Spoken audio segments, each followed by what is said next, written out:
Hola, it's Fernanda. Today I want to talk about the theme of releasing and how it's really important in order to move into a different version of yourself. I think that it's just as important to dream and to think about and fantasize and think about all the things that you want to bring in and not limit yourself in that way. And it's good to think about these things that you do dream of and make time for that. But I think part of becoming this new version is realizing who you no longer want to be or who you no longer are, and notice the places in your life that you act on autopilot when it might not be what resonates anymore. For example, let's say something happened at work that made you feel, low, that made you feel disappointed in yourself.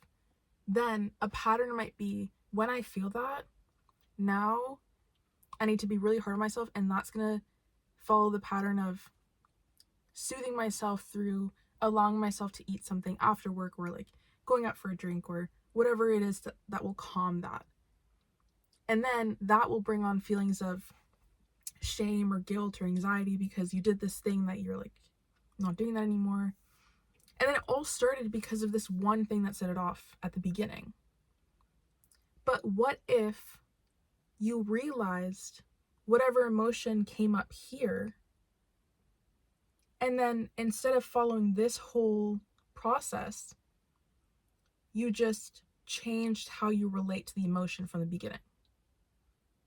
And then that way, you're calling yourself out on, hey, I don't like the way that you react to this thing, to this emotion, to this, whenever this thing happens.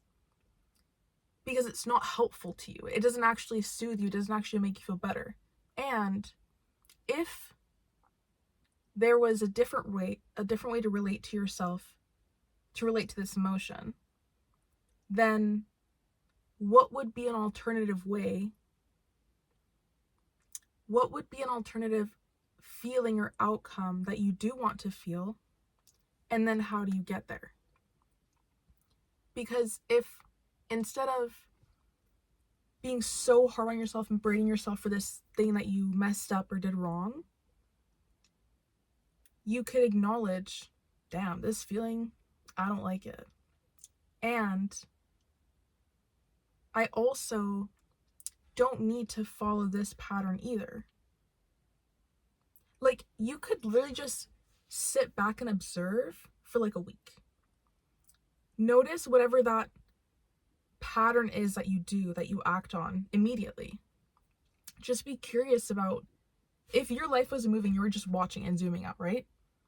You can still follow the pattern, but just notice yourself doing it. And then eventually you're gonna realize that it's a pattern and you actually can control whether you continue doing it or not. But the first step is being aware of the pattern. But then when you can realize that and decide, okay, let's say that you're at work and you start to notice that every time a certain coworker comes in, it creates a reaction in your body. So if at first you're just observing and you notice, you go in and you're aware and you notice when they come in, and then that feeling in your body, what would an alternative feeling be? Because if you think about how your external world is a reflection of your inner world, and you're constantly perpetuating this feeling of, when they come around, I feel annoyed, or I feel angry, or I feel resentful, okay? Then you're gonna keep confirming that every time they come around. And then you're allowing your external reflection, or your external world, to dictate how you feel. But if instead you decide, do you know what? I don't want to feel annoyed anymore.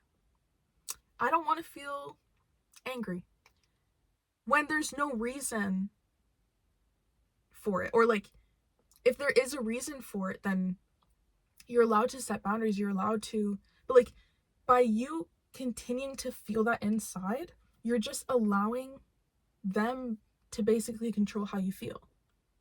Whereas the other option is to acknowledge and become aware of that emotion that comes up when you see that person. And then you're allowed to choose to not feel that anymore. You don't have to be close to them. You don't have to be friendly, but you don't have to be rude either. You don't have to keep, like, it's only hurting you because they're going to come around regardless, you know? Like, if you're going to be working there, you're going to see them. So instead of just automatically feeling that, just notice, hey, I feel this thing when they come around. And then what if you just imagined a different outcome? What if you just imagined that when they came, you didn't feel that angst, you didn't feel that anger, you just felt neutral. You're just like, oh, they're coming around, and that's it. And then you can like keep doing your thing on the computer or whatever, wherever you work. Because then you're changing your internal world. And then that's going to change your experience outside.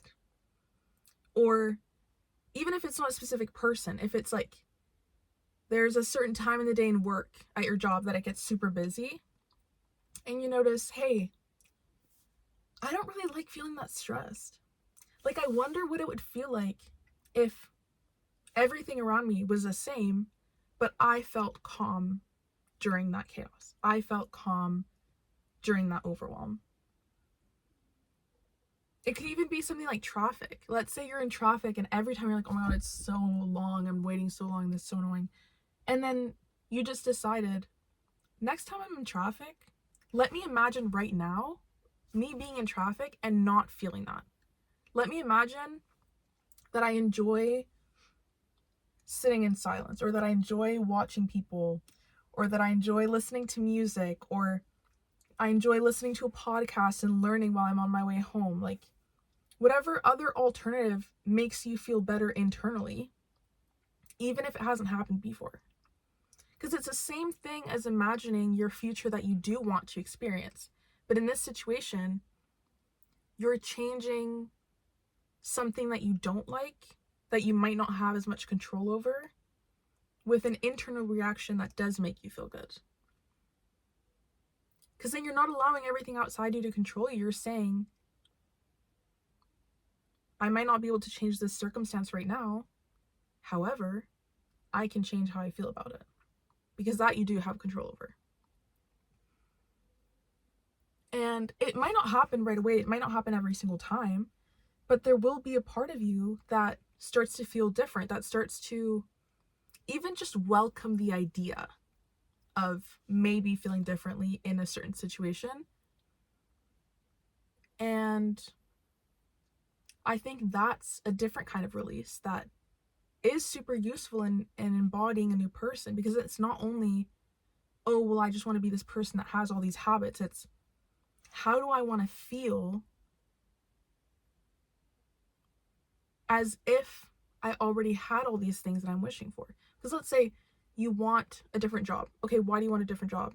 Maybe it pays you more. Maybe you feel more financial security. Maybe you feel more calm. But then couldn't you just bring those in right now? And then that would then reflect externally later, because you're already practicing it. That's just something I've been reflecting on recently. And it's really piqued my interest the past couple weeks. And I think it's just a cool exercise that if you just pick one situation, maybe it's with a partner, with a parent, or someone that you might normally react to. What if you just imagined a situation where they might say something that would like bring up emotions or a reaction in you, but when you're imagining it, you think of not reacting. You think of staying calm, staying settled, staying grounded. And then later, if that happens, you have this new alternative of how you can be acting or how you can be responding to something. And they haven't changed anything. But maybe through you showing up differently, they will too. And it's not to do it because of that, because you're trying to change how other people react to you, but you have control over how you feel. So if anything resonated, I'd love to hear your perspective. I'm sending you lots of love, and I'll see you in the next video.